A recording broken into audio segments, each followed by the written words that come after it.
Salut, bienvenue dans cette longue vidéo qui est consacrée en fait sur le scripting en Lua. C'est bien important de préciser, ça va être juste les bases en fait sur le langage Lua et non sur son implémentation sur Roblox. Donc vous serez pas capable à la fin de ce cours de créer un jeu parce que vous n'aurez pas les concepts propres à Roblox. Mais vous allez être capable de coder en Lua pour ensuite apprendre ces autres concepts-là qui vont vous permettre de créer des jeux. Pour ça, en fait, il va y avoir plusieurs grosses vidéos. Puis n'hésitez pas à regarder la vidéo en plusieurs fois, notez le temps où ce que vous êtes rendu et tout, parce que je vais la diviser en chapitres. Puis si vous la faites toute d'un coup, vous aurez peut-être un peu de mal à vous remémorer les trucs. Et aussi, il y a des petits exercices tout au long de la vidéo. Tout au long des sessions, en fait, qui vont vraiment vous aider à vous pratiquer et en fait vous souvenir de ce qu'on apprend. Donc sur ça, bonne vidéo.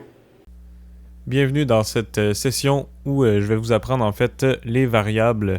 Je vais vous apprendre en fait ça sert à quoi, puis quels sont les types simples de variables. Donc on va regarder ça, tranquillement.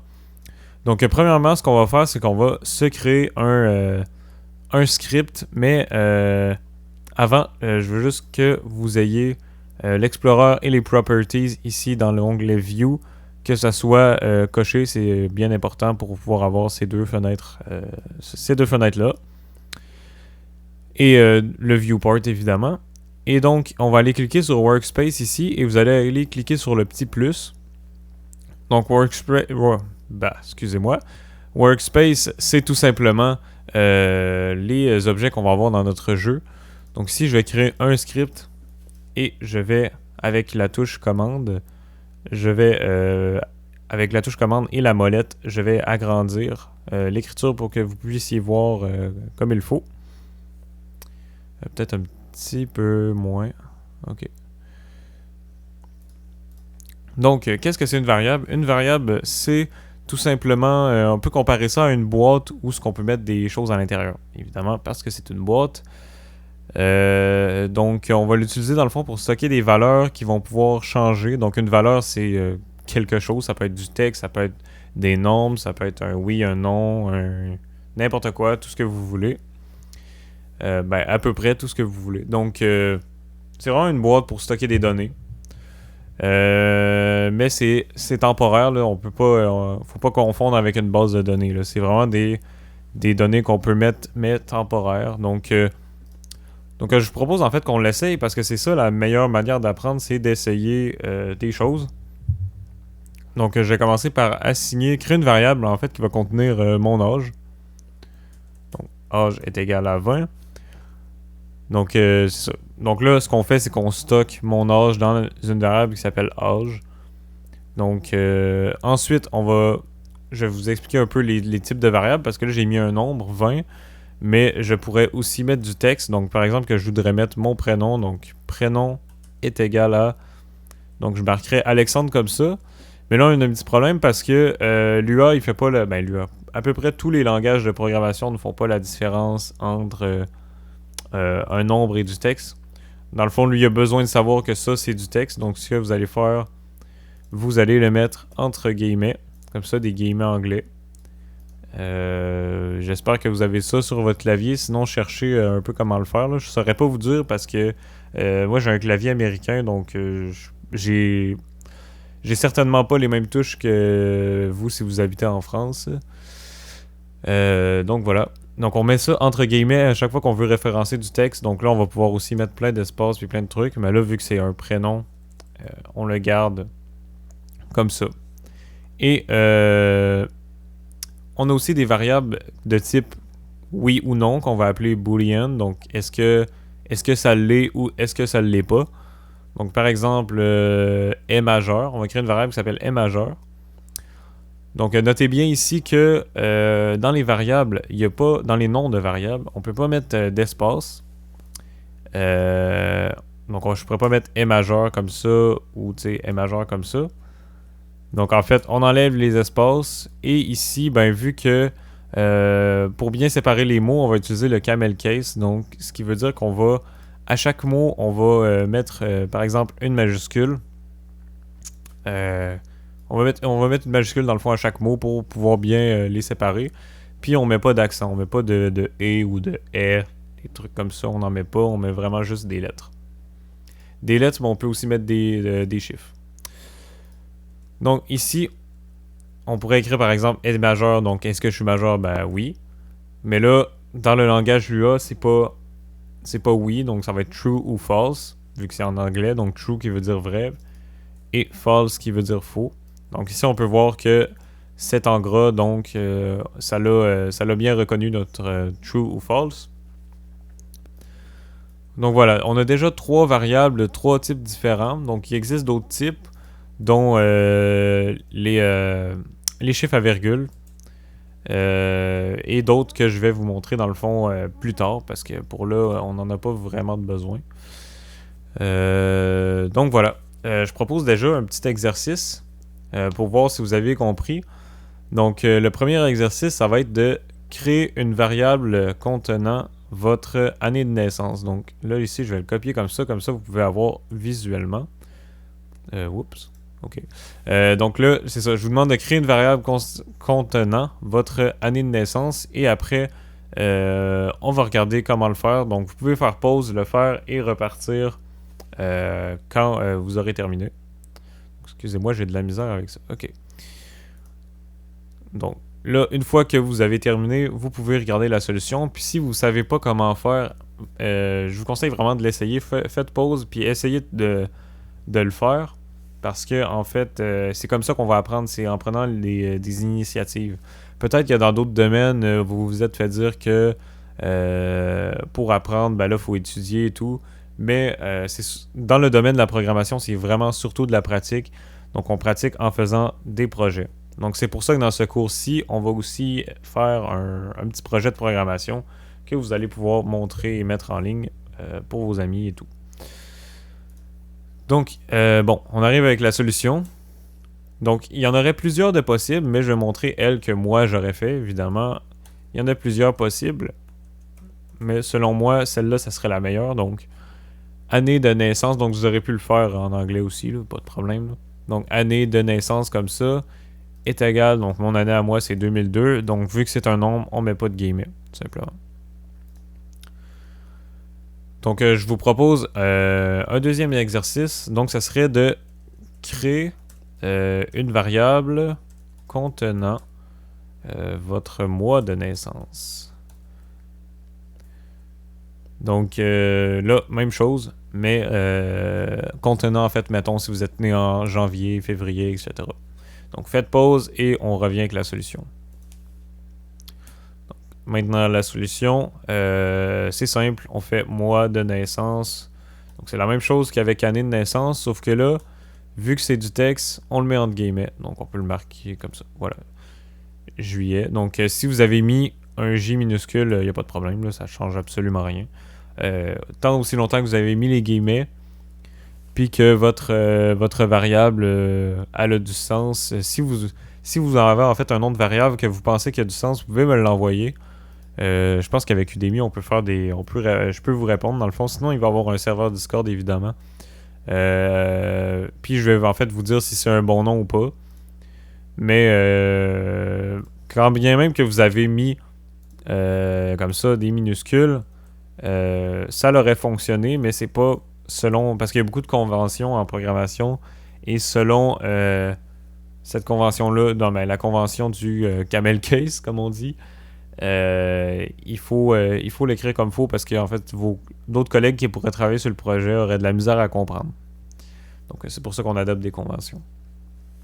Fait que c'est tout pour les variables pour l'instant. Donc ce que je vous propose, c'est que dans la prochaine session, on regarde la fenêtre d'output et les commentaires dans le code. Donc, bienvenue dans cette session sur la fenêtre Output et les commentaires. Donc, ça fait bien peur comme mot, mais c'est vraiment pas grand-chose.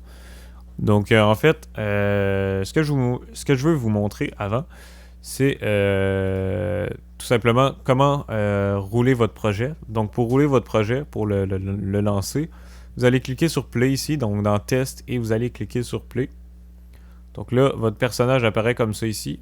Donc, on peut quitter. Et dans le fond, on peut se promener, on peut tester et tout. Mais ce qui va être important, c'est la fenêtre dans View. Et vous allez cliquer sur Output.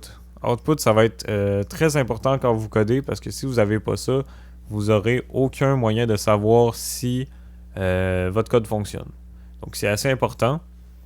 Donc là, ici, on a aussi des messages que le Roblox Studio nous met comme ça. Mais ce que ça va faire, l'output, c'est que ça va réagir dans le fond à ce que vous avez mis dans votre script. Donc si vous n'avez pas respecté une convention de nommage, comme par exemple si j'ai mis un espace, vous voyez qu'il me le dit déjà ici en le soulignant en rouge, comme ça. Donc si je laisse ma souris dessus, on peut voir Incomplete Statement, Expected Assignment or Function Call. Donc ça veut juste dire qu'il ne comprend pas trop ce que vous avez mis là. Donc on peut faire play, puis vous allez voir aussi qu'il va nous le dire. Le même message ici, donc Incomplete Statement, blablabla. Donc les messages d'erreur, ils font peur, puis ils sont très difficiles à comprendre, mais vous allez voir que c'est pas mal souvent les mêmes. Donc un coup, vous savez comment, qu'est-ce qui signifie et comment les régler. Ça fait beaucoup moins peur. Mais des bugs, ça, vous allez en avoir toujours, puis vous allez jamais comprendre pourquoi, vous allez faire des tests et tout, puis ça va finir par fonctionner. Donc, ce que je propose, c'est que on peut... en fait, je vais vous montrer en corrigeant l'erreur, puis en faisant play. Vous allez voir que là, il efface les messages, puis là, bon, il n'y a pas de message à part celui-là où ce qu'il dit, mais ça, c'est juste pour dire que Studio a sauvegardé mon jeu. Donc, si votre script roule et qu'il n'y a pas d'erreur, normalement, c'est que vous avez tout fait comme il le faut. Si vous avez des erreurs et que vous avez pensé l'avoir fait comme j'ai fait, regardez bien regardez bien que tout soit pareil, là, comme qu'il n'y ait vraiment pas d'espace dans vos noms et tout, que vos textes, il manque pas un guillemet ou des trucs comme ça. C'est vraiment important parce que l'ordinateur, c'est pas un humain. Là. Le compilateur du langage Lua, il peut pas comprendre comme un humain pourrait comprendre. Donc, il faut vraiment que ça soit assez verbose, comme on dit, pour lui. Donc, je vais créer un script pour vous montrer ça comme il faut. Donc, ce script-là, je vais l'appeler variable. Donc, ce que vous pouvez faire, vous pouvez aller changer son nom ici en le sélectionnant, tout simplement. Donc, variable. Et je vais aller cocher le disabled, qui est en fait un true false, ici. Donc, je vais aller le cocher pour pas que mon script roule, mon script de variable. Donc, je vais aller en créer un nouveau tout de suite dans le workspace. Et je vais l'appeler output et commentaire.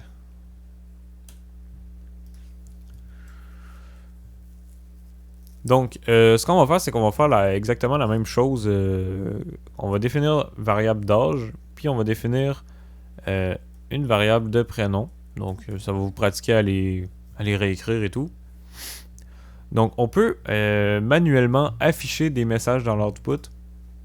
Donc, par exemple, avec la fonction... je vais vous montrer c'est quoi les fonctions plus tard, là, mais la fonction print, dans le fond, ça sert à afficher des choses. Donc, je peux afficher du texte. Donc, si vous tapez print et des parenthèses ouvrantes et fermantes, et dedans, vous pouvez mettre n'importe quelle valeur. Ça peut être une string qu'on appelle... Dans le fond, une string, c'est du texte, tout simplement. C'est ce qui est encadré de guillemets, ou un nombre, ou n'importe quoi, mais ça va tout être converti en string. Donc, par exemple, je peux marquer salut comme ça. Donc, je le sauvegarde. Et je fais play.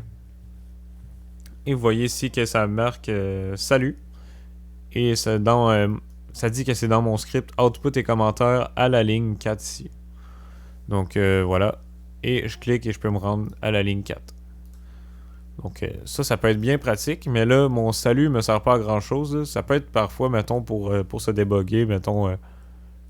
chargement des données comme ça, puis là vous pouvez mettre un chargement des données, puis là si vous voyez que ça s'arrête après chargement des données, qu'il n'y a plus rien d'autre, ben ça se pourrait que ça marche pas. En tout cas, bref, j'essaye un peu de vous mettre en bouche ça parce que c'est bien important de connaître cette fonction là. Donc comme ça. Donc, ce qui sert aussi, c'est que vous pouvez afficher des variables que vous avez faites. Donc, si je fais print âge, ce que ça va faire, c'est que ça va afficher tout simplement ce qu'il y a dans la variable âge. Donc, je peux le faire aussi avec prénom pour faire une pierre deux coups. Là, je sais pas, vous m'excuserez, des fois j'ai des bugs. Ok, donc vous voyez ici 20 Alexandre. Donc à la ligne 4 et 5. Et même si vous arrêtez le jeu, vous voyez encore les commentaires, donc ça c'est vraiment utile évidemment. Donc je vous propose tout de suite un petit exercice. Donc je vous propose d'essayer de faire, de recréer en fait les deux variables qu'on avait créées au préalable. Donc année de naissance et mois de naissance, vous les recréez dans le script à la suite ici. Et ensuite, je veux que vous les affichiez dans l'output ici. Donc vous pouvez faire pause et le faire. Donc une fois que c'est fait, donc, je vais le faire avec vous. Année de naissance est égale à 2002. Et mois de naissance est égal à juillet. Et si on veut les afficher les deux, donc on peut faire print année de naissance, print mois de naissance. Donc on va faire play. Et normalement, ça met toutes les variables qu'on a créées. Donc ça peut être utile pour savoir qu'est-ce qu'il y a aussi dans notre variable à ce moment précis, donc à telle ligne. Pour faire plus court, on aurait pu faire ça aussi. Donc si on veut afficher plus de choses dans un print en une seule ligne, bon, je sais pas pourquoi il fait ça. On peut cliquer ici tout simplement et là 2002 juillet, donc ça l'affiche les deux à la suite de l'autre au lieu de les mettre sur deux lignes différentes. Donc c'est tout pour output. Ah non, c'est pas tout en fait, désolé. On a aussi les commentaires que je voulais vous montrer. Donc on en a fait un peu dans le script de variables. Ici on a deux petits tirets, donc ça veut dire que c'est un commentaire. Donc tout ce que vous avez à droite des deux tirets sera pas exécuté, sera pas pris en compte, donc vous pouvez mettre vraiment n'importe quoi.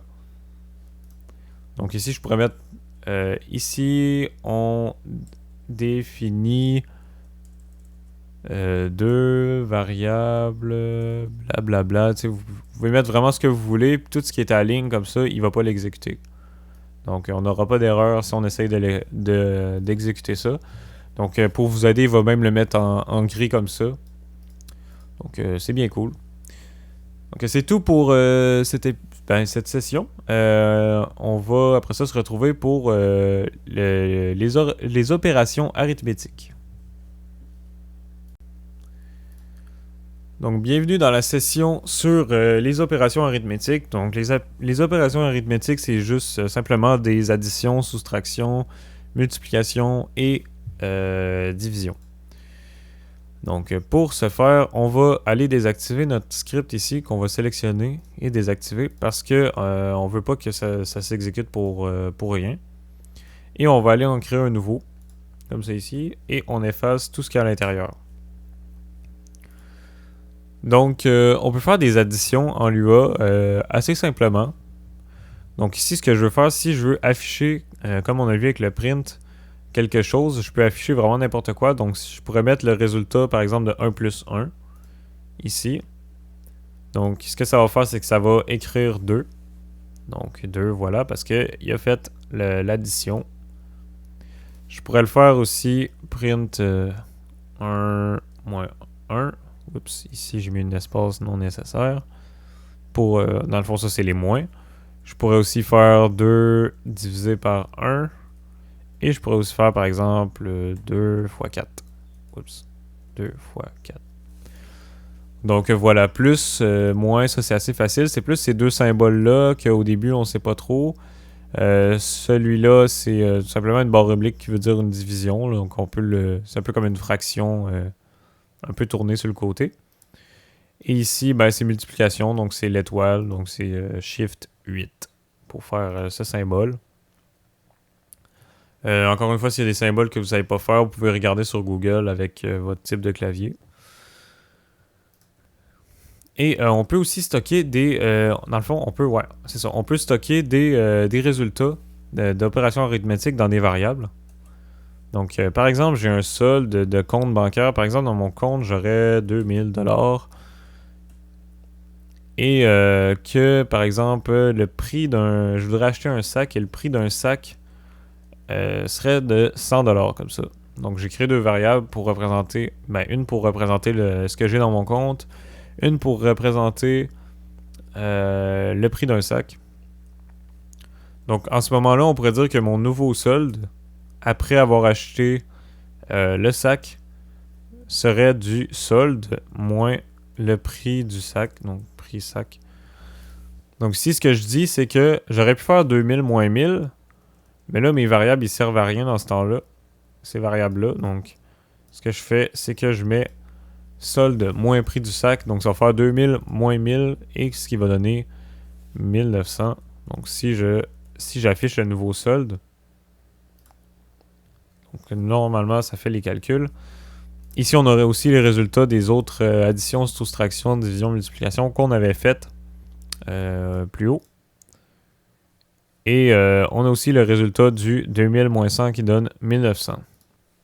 Donc, vous comprendrez que, surtout dans un jeu Roblox, c'est assez important de savoir c'est quoi division, soustraction et tout ça, là, parce que ça vous sert pour faire des calculs de points ou plein de choses que vous pourriez faire, des calculs de physique aussi. Donc, personnellement, je suis pas trop là-dedans. Mais sachez que ça se fait dans le fond. Tous les calculs que vous pouvez faire se font en Lua. Mais je vous montre simplement la base pour l'instant parce que vous n'auriez pas besoin de plus à moins de faire un jeu vraiment poussé. Donc là, je vous donne un autre petit exercice. Donc, je vous mets au défi de, sans faire de calcul mental, dans le fond, sans le calculer vous-même, là, en le faisant dans le code, tout simplement. Affichez quel âge vous auriez si vous étiez né 20 ans plus tôt. Donc là, je vais vous aider, dans le fond, je vais juste marquer exercice pour tout séparer. Donc, on avait année de naissance, donc c'est la même variable qu'on reprend que tout à l'heure, que l'autre session.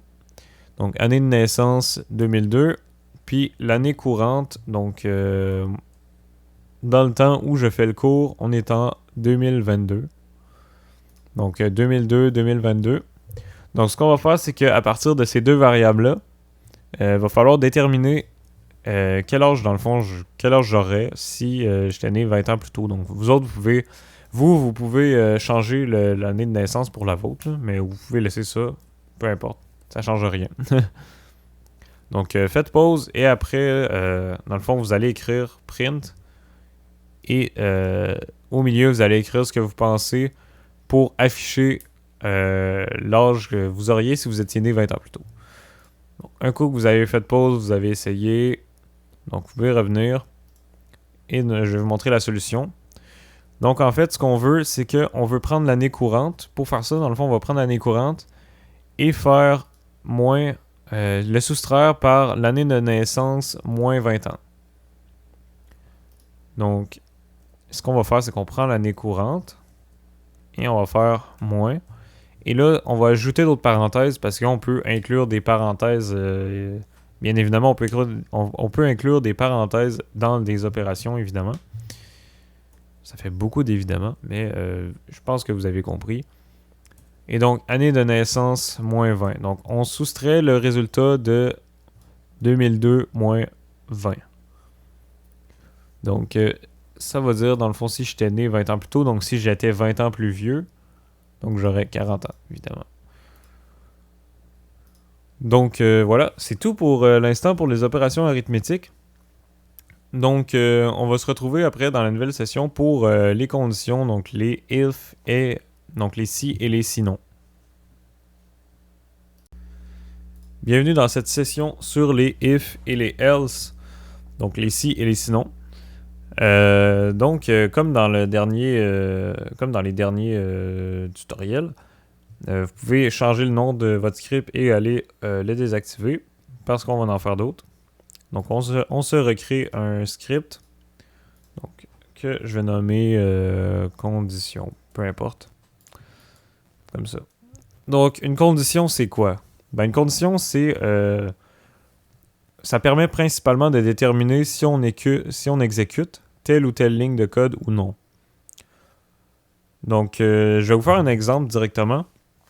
Donc, par exemple, je vais reprendre l'exemple donc de mon âge. Tout simple. Donc, âge est égal à 20. Et là, si on voudrait, par exemple, faire une entrée de boîte de nuit, par exemple, où ce que la personne va... En fait, la personne qui est à l'entrée va regarder si votre âge, en fait, si vous êtes âgé de plus de 18 ans et plus. Mais là, on voudrait, par exemple, il voudrait avoir un truc de reconnaissance avec le permis qui regarde si l'âge est plus grand que 18. Si oui, la porte ouvre. OK, on va faire ça simple comme ça. Donc, ce qu'on peut faire, c'est qu'on va écrire un if. Donc, if qui veut dire si en français. Donc, si l'âge. Et là, je vais utiliser des opérateurs, pas arithmétiques, mais des opérateurs de condition. Donc, le plus grand ici. Donc, je vous laisse trouver un peu comment faire ce symbole-là sur Google, si vous n'êtes pas déjà capable de le faire. Et ici, vous mettez un égal parce qu'en fait, j'aurais pu dire âge est plus grand que 18. Mais là, ça n'inclut pas 18. Donc, on met plus grand ou égal. Ben, on aurait aussi pu faire plus grand que 17. Mais nous, je trouve que moi, c'est plus parlant. En fait, je trouve que c'est plus parlant de mettre plus grand égal à 18. Et ensuite, on va mettre then. Then qui veut dire alors. Et donc, quand vous allez faire entrer après, vous allez voir qu'il va vous créer un end qu'on appelle. Donc, le end, ça veut dire que tout ce qui est après ça ne rentre pas dans la condition. Donc là, on veut exécuter des choses qui vont se produire seulement quand la personne... dans le fond, on veut ouvrir la porte si la personne a plus de 18 ans.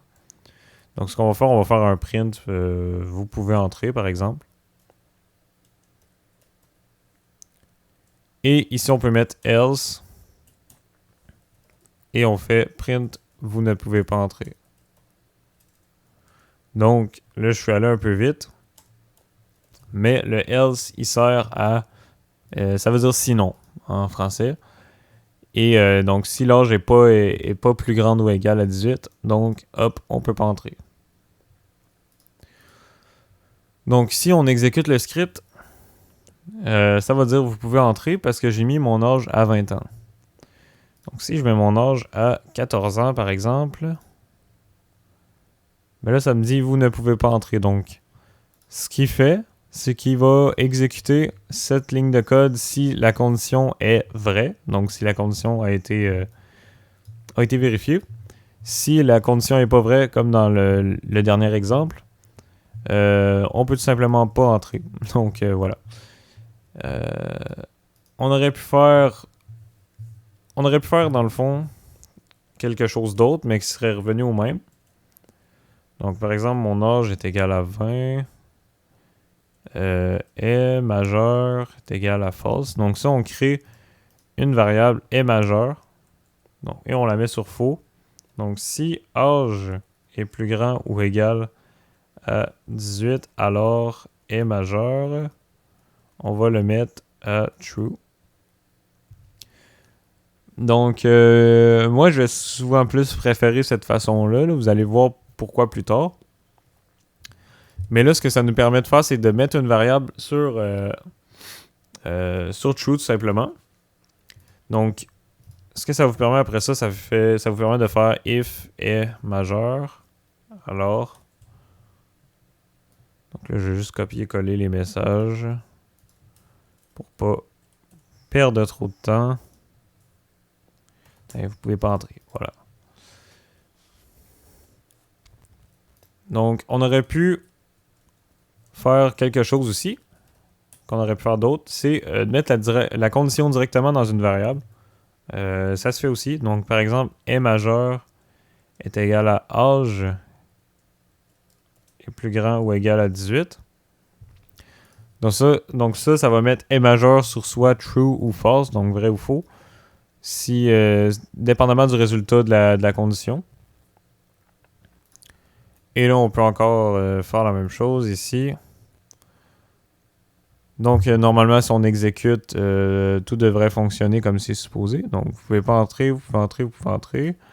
Parce qu'au début, en fait, on met l'âge à 14. Après ça, on la change à 20. Donc, on peut entrer. Et ensuite, on la laisse comme à 20. Donc, on peut entrer.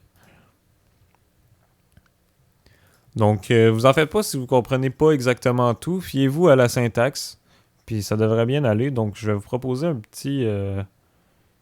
deux petits exercices, tout simplement. Donc, OK. Donc, l'exercice, ça va être comme suit. Compléter, en fait, je vais vous créer un début de programme. Vous pouvez l'écrire avec moi. Donc, par exemple, je suis un employé, puis je m'appelle Alex, et que je veux mettre le nombre d'heures que j'ai faites dans la semaine. Donc, le nombre d'heures est à 41, par exemple. Et on va dire que ma paie est de 800$ pour la semaine. Ce qu'on veut faire, c'est par exemple, on voudrait lui donner une prime de 100$ s'il a fait plus que 40 heures. Sinon, on veut lui enlever 50. Donc, je répète, compléter ce programme pour qu'il donne une prime de 100$ si plus de 40 heures ont été faits par Alex.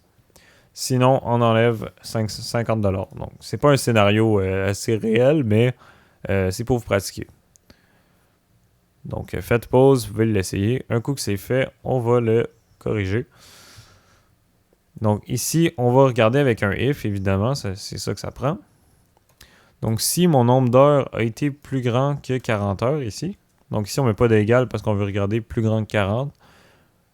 On aurait pu faire plus grand ou égal à 41. Donc ici, ce qu'on fait, c'est qu'on lui donne une prime. Donc P est égal à P plus 100. On lui donne une prime de 100$. Sinon, on enlève tout simplement.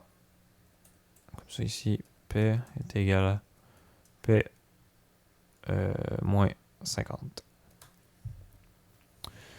Donc ici, on aurait pu faire ça comme ça évidemment, mais il y a une façon plus petite de l'écrire, donc moins longue. On peut faire ici un plus égal. Ce que ça va faire, c'est que ça va ajouter. Le plus égal, ça veut dire ajoute, tout simplement. Et même chose, ici on peut faire un moins égal. Donc P moins égal. Donc ça va enlever 50 du 800. Donc si après ça, on affiche la P, vu qu'on a fait plus que 40 heures, on devrait avoir 900$, tout simplement. Et voilà, 900 comme on voit ici. Sinon, on peut le tester. Si par exemple j'ai fait 39 heures. Et voilà, 750 parce qu'on s'est fait enlever 50$.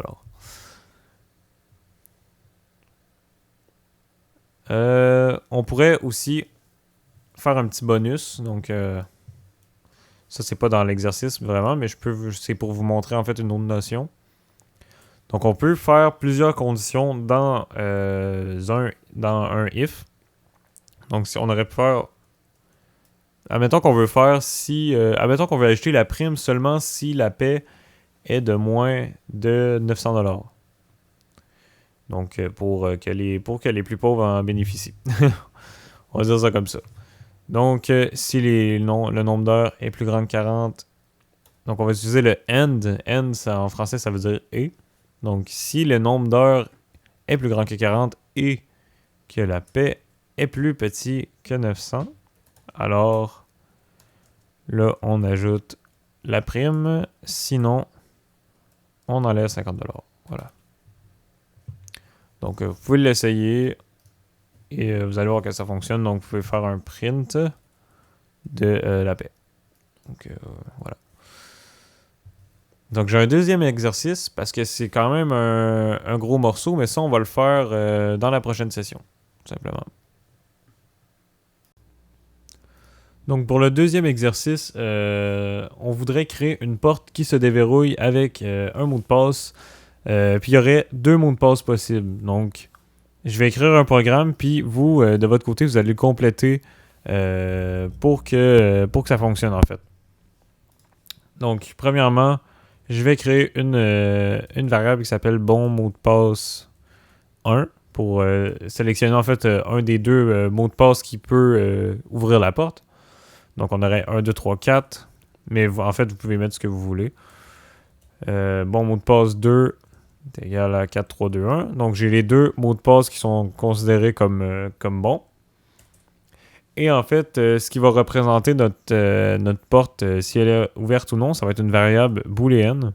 Donc porte ouverte est égale à false. Oups, false. Donc parce qu'au début elle est fermée. Et on va en fait simuler une entrée de mot de passe. Donc on va créer une variable qui va s'appeler mot de passe entrée. Donc admettons que la personne a entré 1, 2, 3, 4. Donc maintenant, vous devriez compléter, vous devez compléter le programme pour en fait comparer, voir si le mot de passe 1 ou le mot de passe 2 est égal au mot de passe entrée. Si oui, on ouvre la porte. Donc voilà. En fait, il y a deux solutions possibles, en tout cas deux solutions principales, une courte et une longue. Mais en fait, vous allez voir, les deux ont leur avantage. Donc, la première solution. Donc, ici, on regarde si le mot de passe entrée est égal au premier mot de passe ou. Donc, ici, on a le ou que je vous avais pas encore montré. C'est comme le et, sauf que c'est ou. Donc, c'est soit une des deux conditions qui est vraie, tandis que le et, c'est qu'il faut que les deux conditions soient absolument vraies, sinon ça passe pas. Donc, ou bien le mot de passe entrée est égal à mot de passe 2. Donc ici, je ne vous ai pas encore montré le... Non, c'est ça, je n'ai pas encore montré le égal. Donc pourquoi qu'on met 2 égales? C'est parce que, en fait, 1 égal, ça signifie une assignation, donc une assignation de valeur à une variable. Tandis que 2 égales veut dire est vraiment égal. Donc c'est dans le sens d'une condition. C'est un peu dur à expliquer, là, mais vous allez vite comprendre. Aussitôt que vous voulez faire une condition, c'est 2 égales. Mais aussitôt que c'est avec des variables, c'est 1 égal. Donc, si on peut le retenir comme ça. Donc, alors ce qu'on fait, on ouvre la porte. Porte ouverte égale à true. Donc, et on met ouverture de la porte. Voilà, comme ça. Ou bien, deuxième solution, on préfère si le mot de passe entrée. En fait, on pourrait mettre aussi ici un sinon qu'on laisserait en fait porte ouverte, on le laisserait à false comme ça, puis on ferait print mot de passe incorrect comme ça. Donc voilà, là, ça dirait soit ouverture de la porte. Donc je vais juste commenter le code pour pas que ça s'exécute puis ça fasse une erreur. Donc vous ne pouvez pas entrer. Bon, ouverture de la porte. Donc là, ça, c'est les autres choses qu'on avait créées dans la précédente session. Donc ouverture de la porte, vu qu'on a mis le bon mot de passe, si on met un mot de passe bidon, normalement, ça fait mot de passe incorrect. Voilà. Donc, ensuite, on va décommenter ça et on va regarder s'il est égal au bon mot de passe 1. Alors, donc, s'il est égal au premier, ça marche. La porte ouverte est égale à true. Et on fait un petit print pour en fait notifier que la porte est en train de s'ouvrir. Et on a une autre... en fait, on peut faire des sinon et on peut faire des sinon si. Donc, else if, donc pour faire une deuxième condition, donc si le mot de passe n'est pas égal au premier mot de passe, alors on regarde s'il est égal au deuxième. Je vais juste respecter un peu la symétrie. Bon, mot de passe 2. Alors, donc là c'est comme un if normal. Donc on copie-colle comme ça ici. Et on peut faire ensuite un sinon. Et sinon, on fait mot de passe incorrect, tout simplement.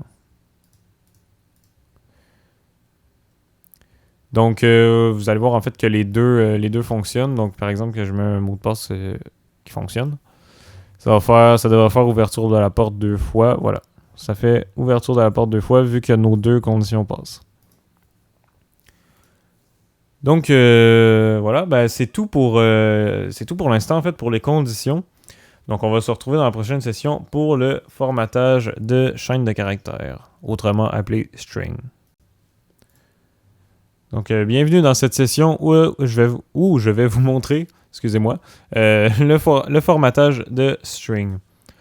Donc c'est quoi le formatage de string? Ça va te permettre en fait de créer des chaînes de caractères à partir de en fait, dynamiquement à partir de variables qu'on pourrait avoir ou de plein d'autres choses.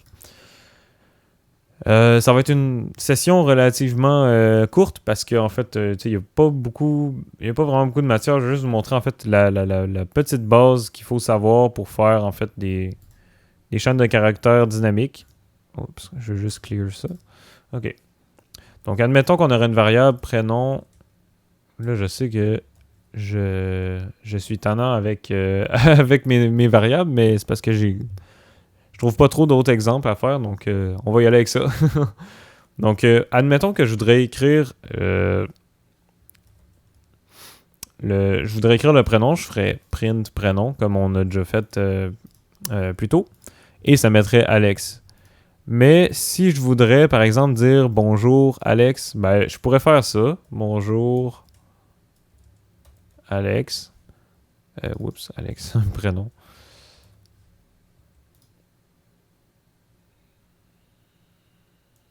Donc, effectivement, ça marcherait dans ce cas-ci. Mais en fait, pourquoi ça marche en mettant notre virgule ici, c'est que, en fait, la fonction print va le faire automatiquement. Mais dans le cas où, dans notre jeu Roblox, on voudrait afficher dans une interface une string, par exemple, on ne pourrait pas utiliser le print comme ça. Donc, ça nous prendrait quelque chose, en fait, excusez-moi, qui pourrait, en fait, prendre des chaînes de caractères puis insérer des variables dedans. Donc, par exemple, ce qu'on pourrait faire, ce que je vous recommande de faire, c'est par exemple dans print, ici, bon, on met bonjour, espace, et là, on met 2 petits points. Donc ça, ce que ça veut dire, les 2 petits points, ça veut dire de mettre ensemble, en fait, avec le prénom. Donc, normalement, ça va faire à peu près le même résultat que tantôt, que tout à l'heure. Donc, voilà, bonjour. Et par exemple, si on avait, par exemple, le nom est égal à test, peu importe, par exemple, imaginons que mon nom de famille c'est test. Alors, on pourrait faire print bonjour, comme ça, espace, on met 2 petits points, prénom, 2 petits points. On voudrait ajouter un espace parce que c'est pas juste des variables, ça peut être aussi avec d'autres strings à l'intérieur. Et on met 2 petits points, non, tout simplement comme ça.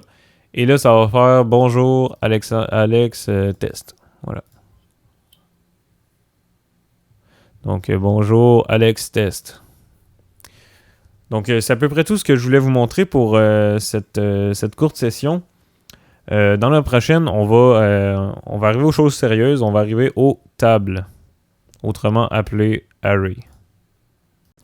Donc, bienvenue dans cette session où, en fait, je vais vous parler des tables, en fait, donc les arrays. Donc, je vais créer un nouveau script. Comme d'habitude, à la fin de chaque session, vous pouvez créer un nouveau script et, en fait, disable les autres et changer les noms. Comme ça, vous pouvez retourner dans les autres sessions puis faire de la révision ou changer des trucs. Donc, je vous recommande fortement d'aller retourner voir un peu des notions puis essayer de faire, de vous inventer en fait des problèmes ou des programmes à faire. Donc, très simple, ça pourrait en fait fortement vous améliorer.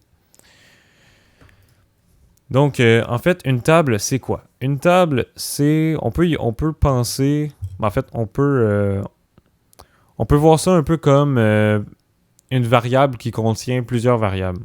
Donc, grossièrement, c'est à peu près ça. Donc, par exemple, on voudrait appeler une table... oups, je suis allé trop vite.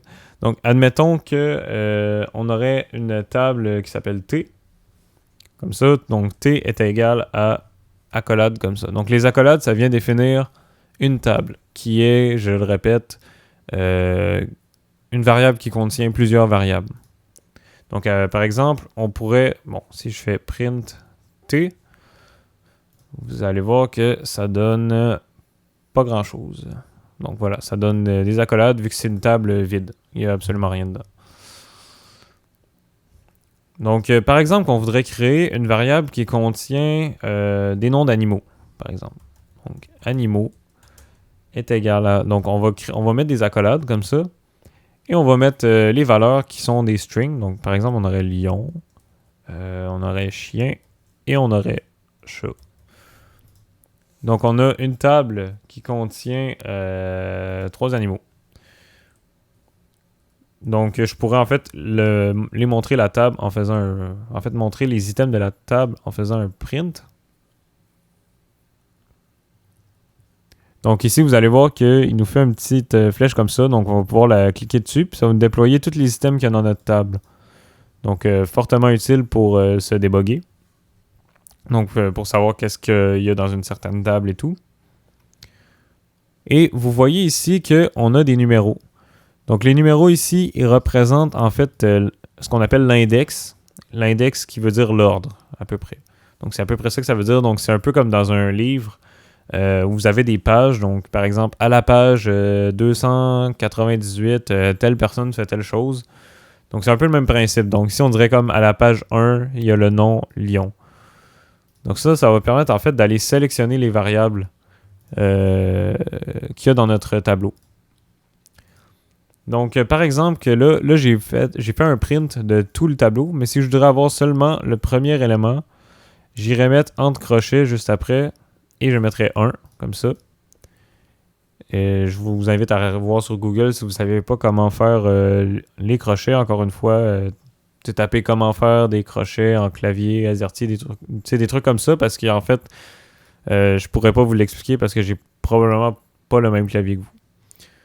Donc, si je veux afficher le premier élément, print animaux entre crochets 1.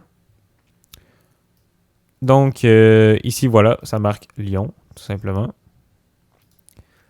Et on pourrait faire la même chose avec 2 et 3.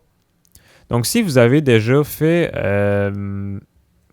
du développement dans d'autres langages, probablement que vous êtes habitué à mettre 0 comme étant le premier élément. Mais en Lua, c'est 1, tout simplement.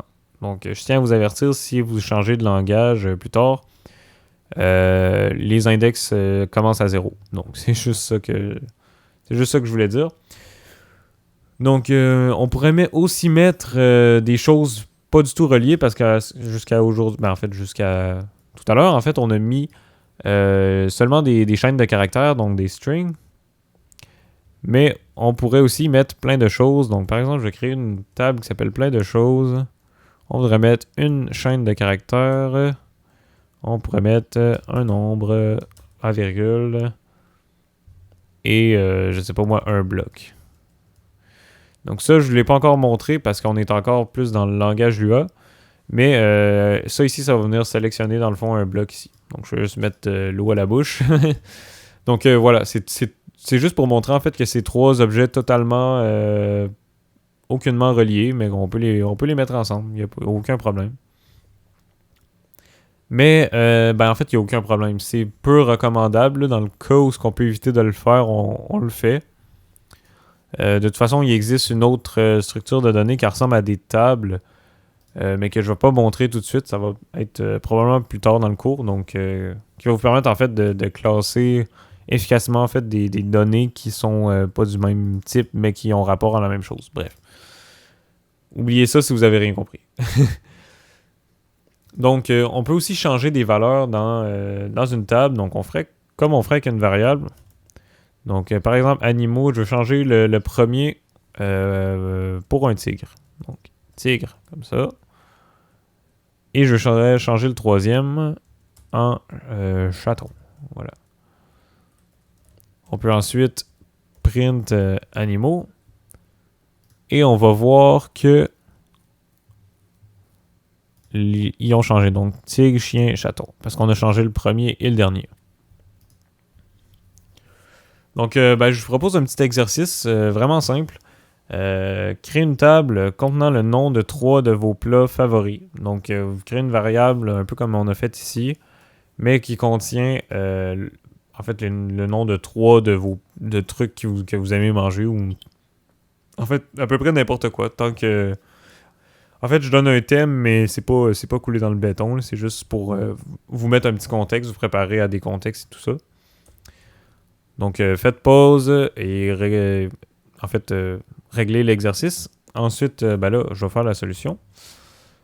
Donc, on pourrait écrire une variable qui s'appellerait, par exemple, plat favori.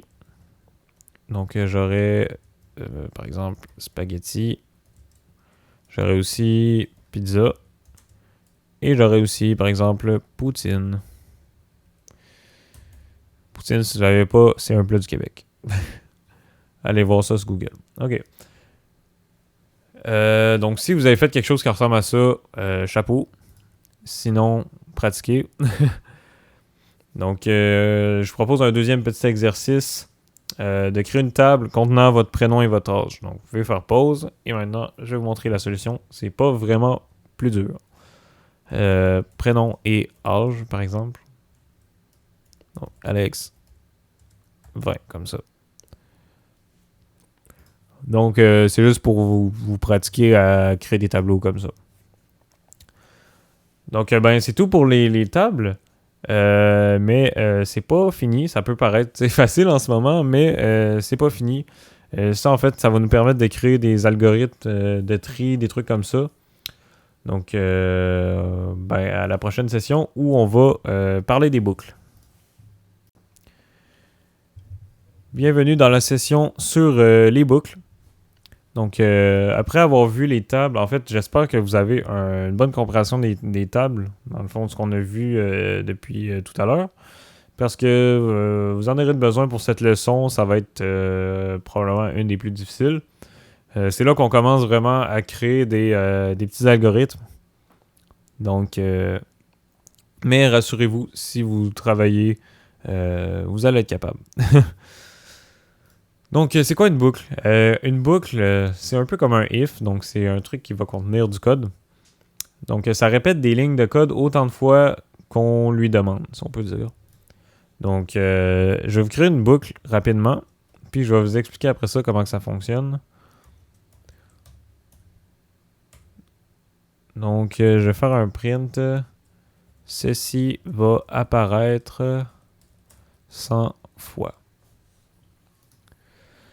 Donc, si je décortique un peu, je voudrais faire apparaître, je voudrais print en fait 100 fois ce message-là. Donc, on crée ce qu'on appelle une boucle for. Donc, un for, ça veut dire pour. Donc, ici, on a un peu je sais pas trop comment dire, l'entête du for. Donc, i est égal à 1. Ça veut dire qu'on veut commencer à 1. Puis le 100, parce qu'en fait, le i, ça va être une variable. Et le 100, ça veut dire en fait le nombre de fois qu'on veut l'exécuter. Donc, je vais arrêter de parler, je vais vous montrer comment que c'est en fait le résultat. Donc, comme vous voyez ici, ça l'a apparu 100 fois parce que en fait, ça l'a roulé 100 fois la ligne de code qu'on a ici. Et donc, comme je vous ai pas mal dit tout à l'heure, on peut utiliser la variable i pour savoir où on est rendu dans la boucle. Donc si on crée une nouvelle boucle, donc cette fois-ci 10 fois, on voudrait en fait exécuter cette ligne 10 fois. Donc on voudrait dire par exemple on voudrait qu'en fait ça compte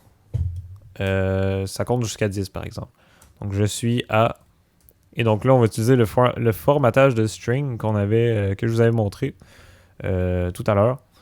Donc, je suis à i. Donc, i, c'est notre variable ici qui représente l'ordre. Donc, ce que ça fait, ça boucle.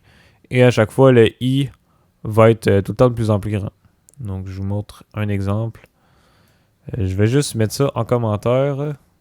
Ça, rapidement. Voilà. Donc là, c'est que ça va dire je suis à 1, 2, 3, 4, 5, 7, 8, 9, 10, comme ça ici.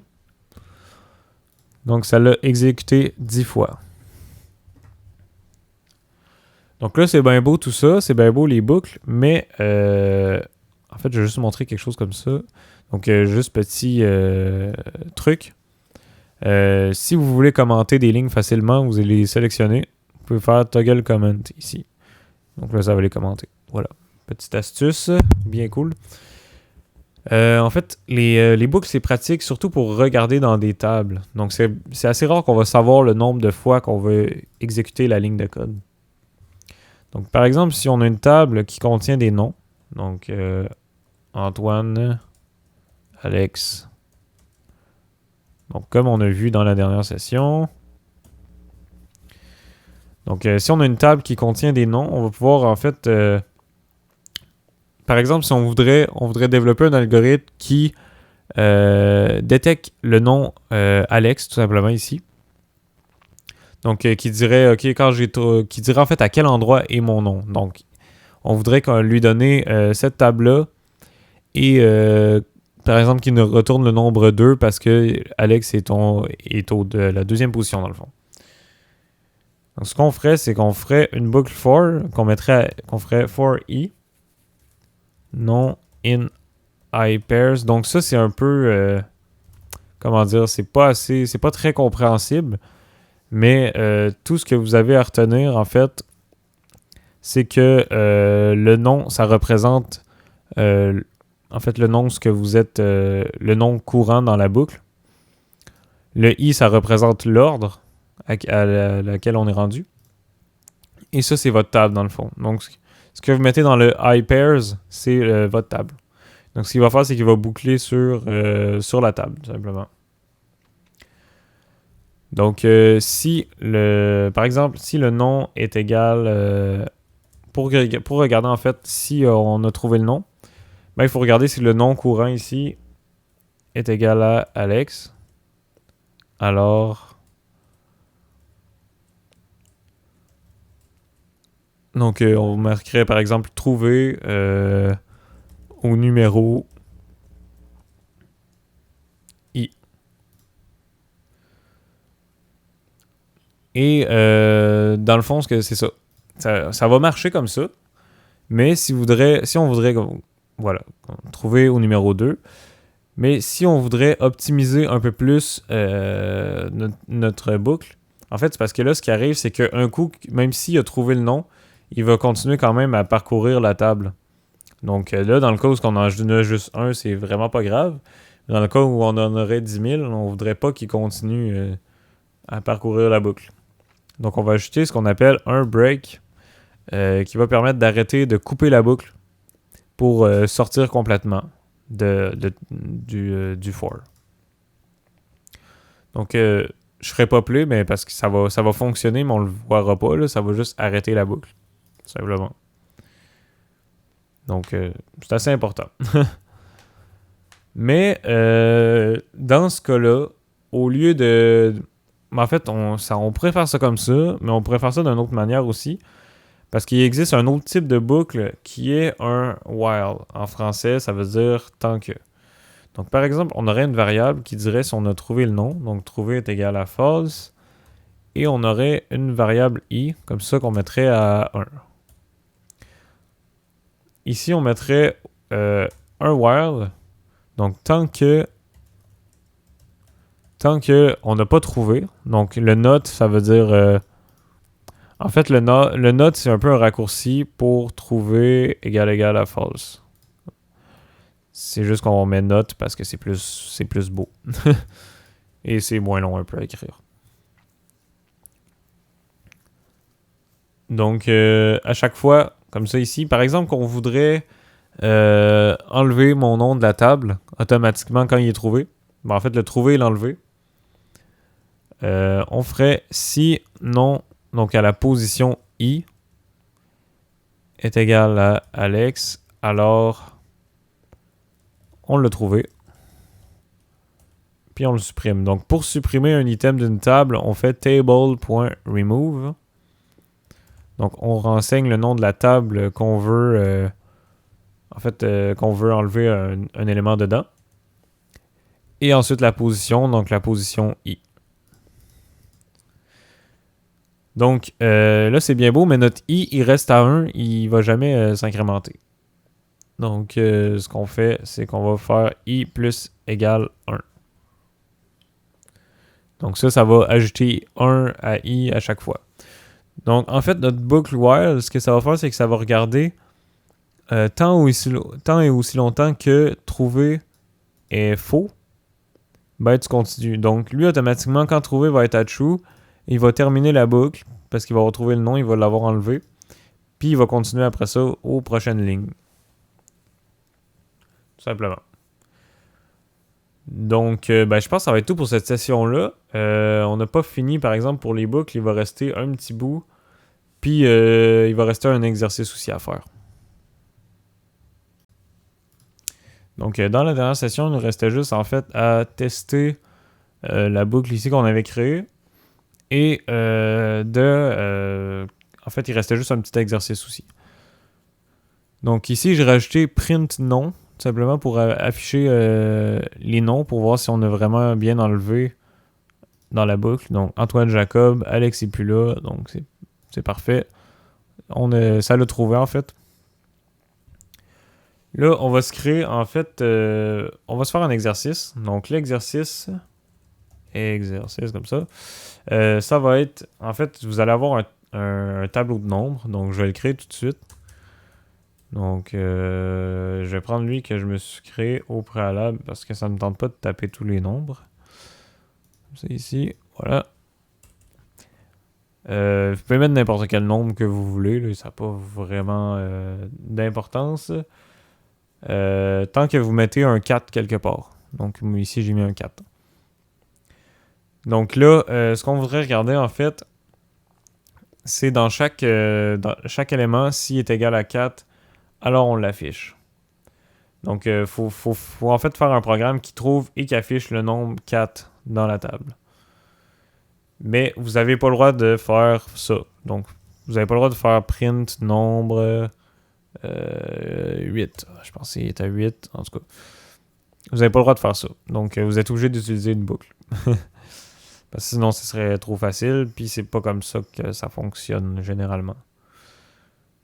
Donc, parfait. Donc là, si vous avez... vous pouvez faire pause, puis revenir après. Donc, une fois que c'est fait, on va le corriger. Donc, for i nombre. Donc, pour chaque nombre dans la table nombre, on va faire ce qui suit. Donc, si le nombre est égal à 4, alors on l'affiche.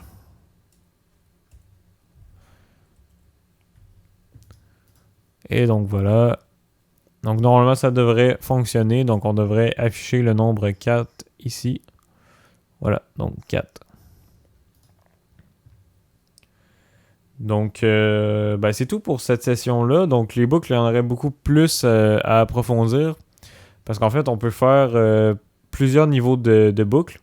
Donc, ici, je vais vous montrer. Je ne vais pas le faire avec vous parce que ce serait un peu long à expliquer. Mais ici, j'ai un algorithme de tri que j'ai copié-collé ici. En fait, qui permet de classer des nombres dans un tableau. Vous pouvez voir ici qu'il y a 2 niveaux de boucle. Donc, les 2 niveaux de boucle, ils servent en fait à regarder... en fait, on va regarder un chiffre ici. Mais pour chaque chiffre, on va regarder aussi les autres. Donc, j'irai pas dans les détails, mais je vais vous montrer quand même le résultat. Donc, ici, on a 1, 3, 6, 2, 5, 4... Et ensuite, j'affiche ici le résultat. Donc, normalement, ça devrait faire 1, 2, 3, 4, 5, 6. 1, 2, 3, 4, 5, 6. Donc, c'est pour vous montrer en fait un exemple concret de c'est quoi que ça sert. C'est à quoi que ça sert en fait les boucles. Donc, on se retrouve dans la prochaine session où je vais vous parler des fonctions. Donc, dans cette session, on va parler des fonctions. Donc, une fonction, c'est quoi? Ça permet juste, en fait, de réutiliser du code. Donc, s'il y a quelque chose qui est bien important dans la programmation, c'est de ne jamais trop se répéter. Donc, d'éviter de se répéter dans le code, c'est une bonne chose.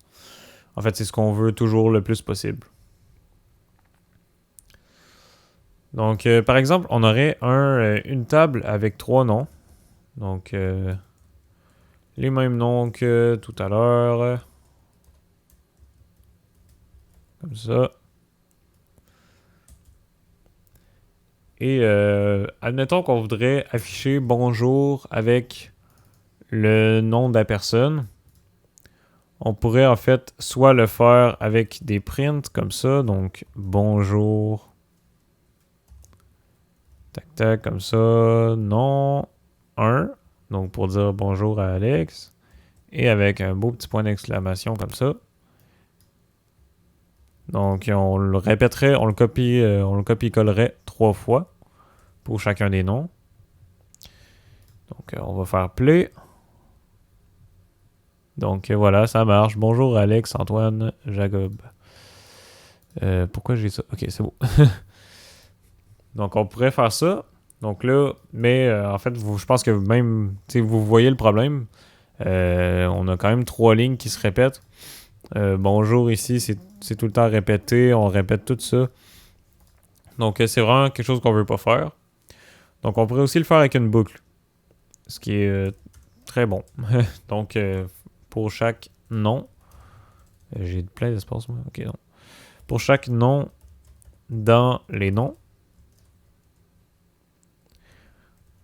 Donc, print. Bonjour. Non. Comme ça ici. Donc, ça marche très bien. Donc, oui, on utilise 3 lignes aussi, mais on se répète pas. C'est ça l'important. Des fois, c'est mieux d'utiliser autant ou plus de lignes, mais au moins tu te répètes pas. Jusqu'à un certain point, évidemment. Mais en fait, si on doit le faire plusieurs fois, par exemple, on voudrait leur dire bonjour plusieurs fois dans notre programme. Donc, par exemple, on ferait d'autres choses. Puis après ça, on voudrait dire bonjour encore ou 3. Là, on se répète. Parce qu'on a 2 boucles. Donc, vous comprenez que ça prendrait quelque chose qui permettrait d'exécuter la boucle. Ce qu'on va faire, c'est qu'on va créer... je vais supprimer tout simplement ça. Et on va se créer ce qu'on appelle une fonction ici. Donc, fonction... en anglais, c'est function. Donc, vous écrivez function. Donc, FU au lieu du O. Donc, on pourrait l'appeler dire bonjour. Donc, pour les fonctions... le nommage, c'est la même chose que les variables. Pas d'espace, pas d'accent, rien. On utilise le camel case, donc une majuscule au début de chaque mot à part le premier. En fait, vous pourriez, vu que c'est une fonction, il y en a beaucoup de développeurs Roblox qui font ça, c'est de mettre une majuscule comme ça à votre fonction. Moi, je le fais pas, mais vous pouvez le faire. Donc, c'est pas interdit dans la convention. Donc, on va prendre notre boucle et on va la mettre à l'intérieur. Donc, les parenthèses, c'est ça, j'ai oublié de vous dire, il faut mettre des parenthèses ici comme ça. Vous allez voir pourquoi plus tard, parce qu'on pourra mettre des choses à l'intérieur. Donc, voilà, donc on a une fonction définie et tout, mais si on fait play, vous allez voir qu'il n'y a rien qui se produit. Parce que, en fait, notre fonction est créée, mais elle n'est pas appelée, qu'on dit. Donc, pour l'appeler... Admettons, je voudrais leur dire bonjour 2 fois. Tac, comme ça. Donc, 2 fois dans mon code à 2 endroits différents. Là. Admettons que c'est pas 2 fois de suite. Là. Donc, on aurait ici, tac, tac, tac, bonjour, bonjour, 6 fois. Vu qu'on a appelé la fonction 2 fois qui parcourt les noms. Mais, c'est pas hyper pratique parce que si on voudrait en fait utiliser la fonction, mais pouvoir choisir les noms à qui on voudrait dire bonjour à chaque fois. Donc là, ce qu'on voudrait faire, on pourrait changer le nom de la fonction pour faire plus simple, saluer comme ça. Et on va dire salut comme ça. Donc juste ça fait plus cute. On voudrait pouvoir en fait choisir les noms. Donc, par exemple, on n'aurait pas les noms ici comme ça. On aurait juste la fonction comme ça. En fait, vous êtes d'accord qu'il faudrait une variable pour mettre dans le for parce qu'on n'a plus les noms. Donc ça, c'est ce qu'on appelle un paramètre. Donc, un paramètre, c'est quoi? C'est une variable qui va être donné en fait à la fonction quand elle va être appelée. Donc par exemple ici on aurait non encore. Donc là au lieu de venir de nous, elle va venir de l'appel de la fonction ici. Donc là si par exemple je fais saluer sans rien mettre, il va probablement me faire une erreur. Voilà. Donc, invalide argument, table expected got nil.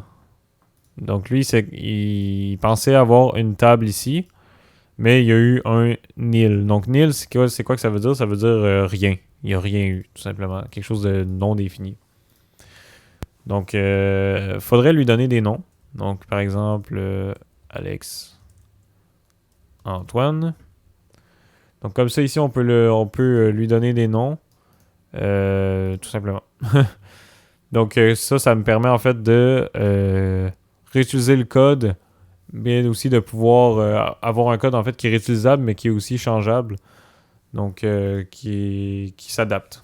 Je sais pas trop comment l'expliquer, mais j'espère que vous comprenez. Mais si vous allez voir, on va faire des petits exercices puis vous allez mieux comprendre. Donc, si vous avez deux paramètres aussi, je l'ai pas expliqué. Si vous avez deux paramètres, par exemple, j'en aurai un deuxième, vous les séparez par des virgules. Donc là, j'ai mis n'importe quoi. Mais voilà. Donc, ensuite, je vais vous montrer un petit exemple de fonction qui est bien utile. C'est dans notre algorithme de tri qu'on avait fait. Que je vous avais montré, l'algorithme de tri de nombres. Donc, par exemple, on pourrait le mettre dans une fonction et le réutiliser. Donc, trier nombre, comme ça ici. Donc, ici, on aurait donné les nombres, puis après, il viendrait nous donner les nombres triés. Donc là, je vais copier-coller l'algorithme que j'avais, comme ça ici. Et je vais faire un return. Ce qu'on appelle en fait un return, c'est que ça va retourner les nombres. Ça va retourner en fait de la fonction, ça va retourner une variable qui va avoir en fait, qui va contenir le tableau trié. Donc, return nombre, comme ça ici. Donc, admettons, on aurait une variable qui s'appellerait nombre. Donc ça, ce serait nos nombres de la dernière session. Oups. Ça ici. Donc on aura un tableau comme ça. Je vais pas l'appeler nombre, je vais l'appeler chiffre. Voilà. Parce que j'ai l'impression que ça va faire un conflit peut-être avec la fonction. Ok. Donc là, ce qu'on peut faire, c'est print de la fonction trier et qu'on lui donne nos chiffres. Donc ce que ça fait, c'est que cette fonction-là va retourner les nombres triés et va l'afficher grâce au print, ici. Donc ici on ouvre ça, 1, 2, 3, 4, 5, 6, parfait. On pourrait le mettre évidemment dans une variable, donc nombre trié, comme ça ici. Ça fonctionnerait quand même très bien. Donc voilà, vous voyez un peu comment les fonctions, ça peut être assez puissant, assez efficace, donc on en utilise tout le temps, donc c'est bien important que vous compreniez ça. Donc on va se retrouver dans la prochaine session où je vais vous montrer en fait deux petits exercices que vous allez pouvoir faire. Donc maintenant, pour les deux exercices, ça va être assez simple. Ça sera pas des grosses fonctions, là, ça va être vraiment des fonctions de quelques lignes ou même ça peut être juste une ligne. Là. Donc ça va être vraiment des petits exercices, mais c'est pour en fait être sûr que vous comprenez c'est quoi une fonction. Donc là, je voudrais que vous créez une fonction qui additionne deux nombres ensemble puis qui retourne le résultat. Donc vous créez une fonction qui permet d'ajouter deux nombres ensemble. Ensuite, appelez la fonction et affichez le résultat. Donc vous faites un print du résultat de la fonction. Donc, vous pouvez, excusez-moi, vous vous pouvez faire pause, le faire, et ensuite, je vais faire la solution. Donc, la solution, on peut, par exemple, créer une fonction qui s'appellerait addition. Additionner, par exemple. Et on aurait le premier nombre en paramètre, parce qu'on veut que l'utilisateur nous donne deux nombres. Et le deuxième nombre ici. Donc, notre fonction, ça retournerait le premier nombre plus le deuxième, tout simplement. Donc, notre fonction n'est pas plus grande que ça. Si vous avez fait ceci, comme ça, résultat est égal à nombre 1 plus nombre 2. C'est tout aussi bien. Donc là, ici, vous pouvez voir qu'on a pas une erreur, mais un petit avertissement qui nous dit Global Resultat is only used in the enclosing function. Donc ça, en fait, ça veut dire que votre variable, en fait, elle est globale à tout le script, mais qu'elle est seulement utilisée dans la fonction. Donc vous pouvez voir que si je l'utilise ici,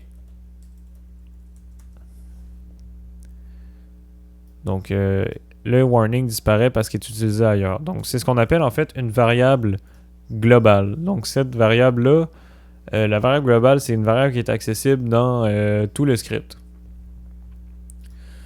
Donc là, ce que je vais faire, c'est que je vais changer ce dont vous êtes habitué depuis le début du cours.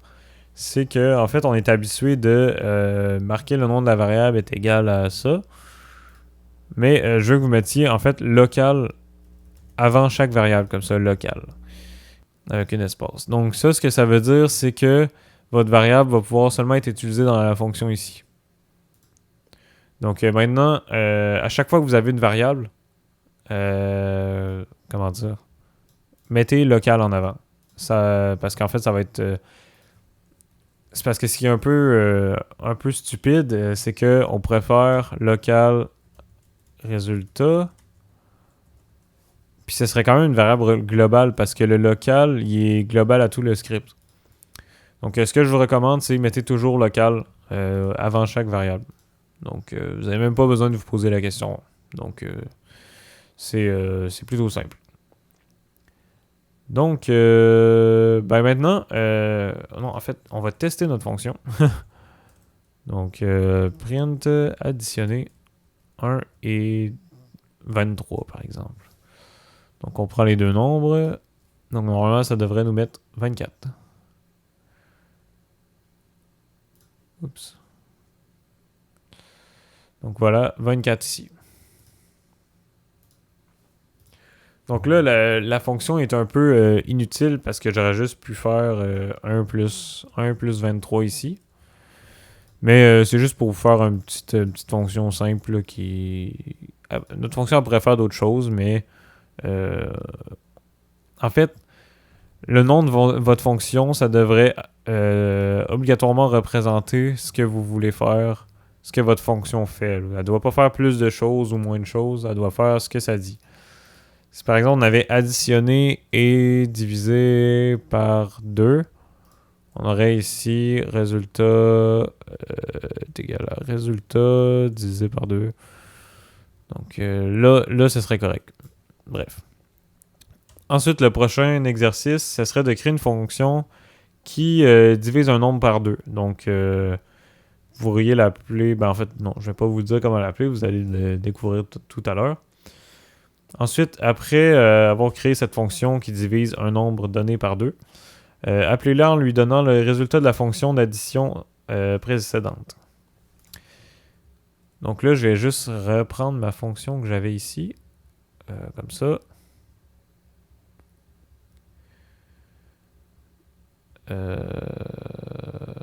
Bon, mes explications étaient plutôt longues. OK.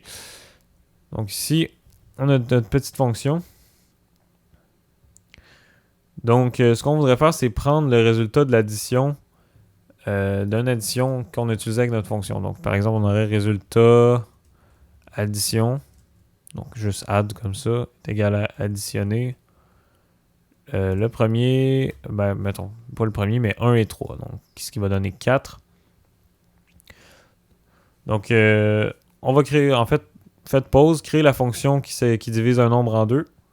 Et ensuite, appeler cette fonction-là avec le résultat, en fait, en lui donnant le résultat de la fonction additionnée. Donc, faites pause et revenez. Donc là, maintenant, la solution, donc je vais créer une fonction que j'appelle séparer. Donc ça pourrait être aussi divisé par 2 ou peu importe. Mais séparer, je trouve c'est un petit mot cute qui va faire beaucoup qui va faire le travail. En fait, c'est un mot court. C'est pour ça que j'ai choisi. Donc ce qu'on va faire, c'est que tout simplement, on va retourner le nombre divisé par 2. Tout simplement. Et ensuite, on va prendre notre résultat de l'addition ici.